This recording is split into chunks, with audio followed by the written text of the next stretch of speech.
नमस्कार दोस्तों, आज दिन है बुधवार और तारीख है 7।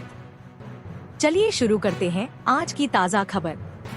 नोबेल विजेता मोहम्मद यूनुस को नियुक्त किया गया बांग्लादेश की अंतरिम सरकार का प्रमुख। बांग्लादेश में नोबेल पुरस्कार विजेता मोहम्मद यूनुस को अंतरिम सरकार का प्रमुख नियुक्त किया गया है। राष्ट्रपति मोहम्मद शाहबुद्दीन व छात्र आंदोलन के नेताओं की मुलाकात के बाद यह फैसला हुआ। छात्र नेताओं ने ही यूनुस को अंतरिम सरकार का प्रमुख बनाए जाने की मांग की थी। शेख हसीना ने हिंसा के बीच बांग्लादेश का प्रधानमंत्री पद छोड़ दिया था। शेख हसीना ने ऐन मौके पर भारत आने की इजाजत मांगी थी। सरकार विदेश मंत्री एस जयशंकर ने संसद में बताया है कि बांग्लादेश में हिंसा के बीच प्रधानमंत्री पद छोड़ने के बाद शेख हसीना ने ऐन मौके पर भारत आने की अनुमति मांगी थी। जयशंकर के अनुसार इसके बाद बांग्लादेश प्रशासन ने भारत से उड़ान की अनुमति मांगी थी। बकौल जयशंकर, सरकार पड़ोसी देश बांग्लादेश में भारतीय समुदाय के संपर्क में है। फिर बिगड़ी लालकृष्ण आडवाणी की तबीयत, दिल्ली के अस्पताल में तीसरी बार हुए भर्ती। रिपोर्ट्स के अनुसार भारत के पूर्व उप प्रधानमंत्री और बीजेपी के वरिष्ठ नेता लालकृष्ण आडवाणी की तबीयत बिगड़ने के बाद उन्हें दिल्ली के अपोलो अस्पताल में भर्ती कराया गया है।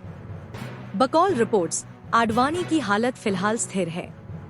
इससे पहले आडवाणी तबीयत खराब होने को लेकर जून और जुलाई में भी अस्पताल में भर्ती हुए थे। सदमे में है बांग्लादेश छोड़कर भारत आई शेख हसीना, विदेश मंत्री एस जयशंकर।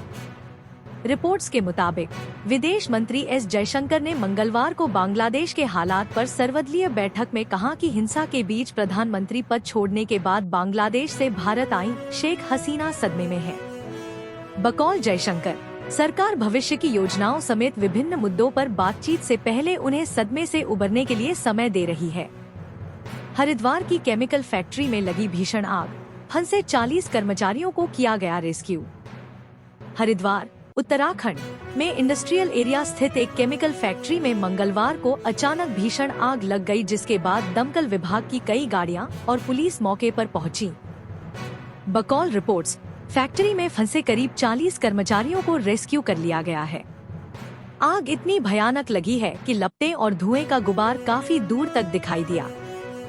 शेख हसीना के बेटे ने कहा, मां के लंदन में शरण मांगने की खबरें गलत हैं।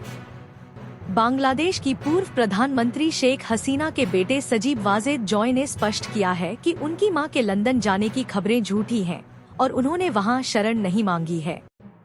उन्होंने यह भी कहा कि शेख हसीना बांग्लादेश की राजनीति में वापसी नहीं करेंगी। रिपोर्ट्स के मुताबिक इस समय शेख हसीना उत्तर प्रदेश के गाजियाबाद स्थित हिंडन एयरबेस के सेफ हाउस में हैं। पश्चिम एशिया में जारी भीषण तनाव के बीच इराक में अमेरिकी सैन्य बेस पर हुआ हमला, कई हुए घायल। अधिकारियों के अनुसार इराक में अल असद सैन्य बेस पर हुए एक संदिग्ध रॉकेट हमले में कई अमेरिकी सैनिक घायल हुए हैं। यह हमला ऐसे समय में हुआ है जब पश्चिम एशिया में हमास प्रमुख और हिजबुल्लाह के शीर्ष कमांडर की हत्या के कारण अत्यधिक तनाव बना हुआ है। हमले के पीछे कौन है, इसका पता नहीं चल पाया है। वैश्विक बिकवाली के बीच आज कैसा रहा प्रमुख अर्थव्यवस्थाओं के शेयर बाजारों का प्रदर्शन? वैश्विक बिकवाली के बीच सोमवार को भारत के निफ्टी 50 में 2.6% की गिरावट आई, जबकि दक्षिण कोरिया के KOSPI ने 2008 के बाद से अपनी सबसे बड़ी गिरावट दर्ज की। सिंगापुर, चीन और हांगकांग के बाजारों में 1.54%, जबकि ब्रिटेन के FTSE 100, रूस के MOEX, फ्रांस के CAC 40 और जर्मनी के DAX में 2 से 3% की गिरावट आई। क्या होता है तख्तापलट? जब किसी चुनी हुई सरकार को बलपूर्वक या बिना चुनाव के सत्ता से हटाया जाता है, तब उसे तख्तापलट कहते हैं। आमतौर पर सेना, पैरामिलिट्री या विपक्षी दल तख्तापलट करते हैं। तख्तापलट के बाद सत्ता की कमान सेना के हाथों में आ जाती है या सेना की मदद से अंतरिम सरकार का गठन किया जाता है। छत्तीसगढ़ में डिप्टी CM के भांजे की डूबने से हुई मौत, रेस्क्यू टीम ने बरामद किया शव। छत्तीसगढ़ में रविवार को जलप्रपात में नहाने के दौरान 21 वर्षीय युवक के डूबने की खबर सोशल मीडिया पर वायरल हो रही थी। लापता युवक डिप्टी CM अरुण साव का भांजा था और अपने 6 दोस्तों के साथ झरने में घूमने गया था। रेस्क्यू टीम ने लापता युवक का शव बरामद कर लिया है। बस में एक बार शख्स ने मेरे घुटने को छुआ था। मुझे देखते हुए किया हस्तमैथुन। अभिनेत्री सनाया ईरानी ने मुंबई में कॉलेज से घर जाते समय बस में अपने साथ हुई यौन उत्पीड़न की घटना का खुलासा किया है। उन्होंने बताया कि उनके सामने बैठे एक शख्स ने सीटों के बीच से उनके घुटने को छुआ था। उन्होंने कहा, फिर वह दूसरी तरफ चला गया और मुझे देखते हुए हस्तमैथुन करने लगा। यह घटना डरावनी थी। बांग्लादेश में शेख हसीना की पार्टी के नेता के होटल पर हुआ हमला, 8 लोगों को जिंदा जलाया गया। बांग्लादेश के जेसोर में एक होटल में सोमवार को अज्ञात लोगों ने एक होटल में आग लगा दी, जिसमें कम से कम 8 लोग जिंदा जल गए और 84 अन्य घायल हो गए। यह होटल पूर्व प्रधानमंत्री शेख हसीना की पार्टी आवामी लीग के नेता शाहीन चकलादार का है। अस्पताल के एक स्टाफर ने बताया कि घायलों में अधिकतर छात्र शामिल हैं। गैरकानूनी है इंटरनेट सर्च पर गूगल का एकाधिकार, यूएस का कोर्ट। एक अमेरिकी कोर्ट ने कहा है कि गूगल ने ऑनलाइन सर्च और विज्ञापन पर एकाधिकार बनाए रखने के लिए गैरकानूनी रूप से काम किया है।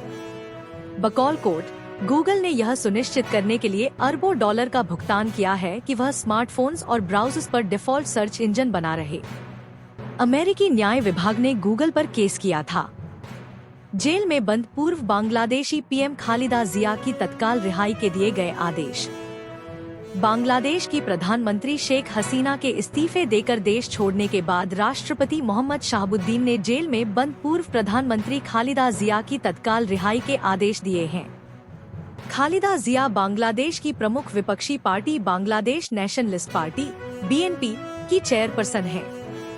खालिदा को 2018 में भ्रष्टाचार को लेकर 17 साल की जेल की सजा सुनाई गई थी।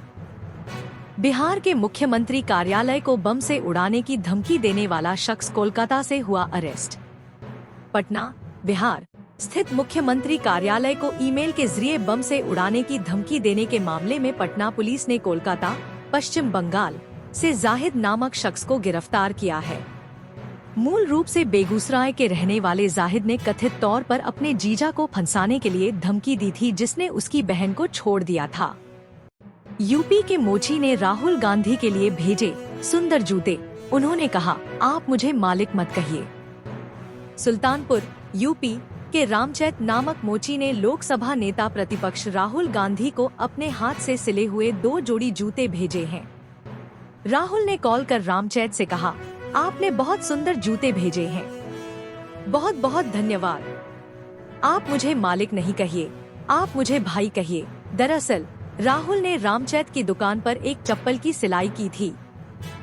बांग्लादेश में प्रदर्शनकारियों ने पूर्व क्रिकेट कप्तान मशरफे मुर्तजा के घर में लगाई आग। बांग्लादेश में हिंसक प्रदर्शन के बीच प्रदर्शनकारियों ने देश के पूर्व क्रिकेट कप्तान और आवामी लीग के सांसद मशरफे मुर्तजा के घर में आग लगा दी है। प्रदर्शनकारियों ने ढाका में शेख हसीना की पार्टी आवामी लीग के दफ्तर में भी आग लगा दी। गौरतलब है, शेख हसीना ने प्रधानमंत्री पद से इस्तीफा देने के बाद देश छोड़ दिया है। पेरिस ओलंपिक्स में कांस्य पदक मैच में चीन से हारी भारतीय skeet mixed team. Paris Olympics में भारतीय निशानेबाज अनंतजीत सिंह और महेश्वरी चौहान की जोड़ी शूटिंग के स्कीट मिक्स्ड टीम इवेंट में ब्रॉन्ज मेडल मैच में चीन की टीम से हार गई है। चीन के जियांग यितिंग और लिu जियानलिन की जोड़ी ने भारतीय जोड़ी को 44 से 43 से हरा दिया। पेरिस ओलंपिक्स में भारतीय निशानेबाजों ने अब तक 3 पदक जीते हैं। लक्ष्य सेन पेरिस ओलंपिक्स में कांस्य पदक से चुके, पहला सेट जीतने के बाद गंवाए अगले दोनों सेट। भारत के 22 वर्षीय शटलर लक्ष्य सेन सोमवार को पेरिस ओलंपिक्स 2024 में बैडमिंटन के मेंस सिंगल्स में कांस्य पदक मैच में हार गए।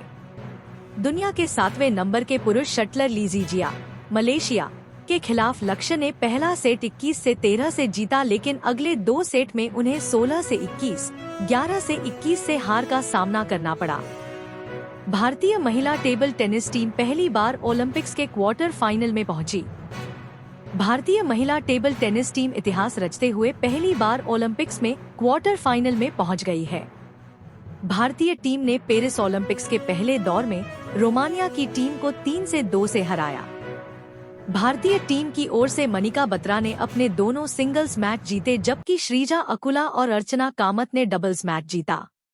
दोस्तों, अगर कोई समस्या हो या सुझाव हो तो कमेंट जरूर करें और वीडियो अच्छी लगे तो लाइक करें और चैनल को सब्सक्राइब करें। धन्यवाद।